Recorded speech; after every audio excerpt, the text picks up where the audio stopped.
I'm Dr. Helen Voronina from Dr. Helen's Dental and Implant Studio in Prahran, East Melbourne. We are a boutique practice. We give personalised care to our patients. From the moment you walk into our practice to the very end of the treatment, you get attentive, personalised care. Every time you come in to see us, you always see myself.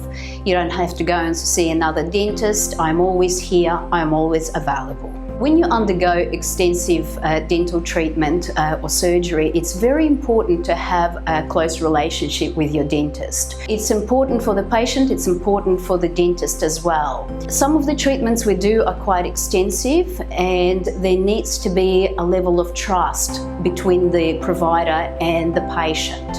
Many of our patients who undergo full mouth rehabilitation with implants are patients who have been very anxious about dental care throughout their lives, and therefore they get to a point where their teeth are failing and they can't eat anymore, they can't chew. And that anxiety prevents them from having routine dental care. And therefore, it is very important to work with a dentist who's able to understand that and who's able to help them with that anxiety.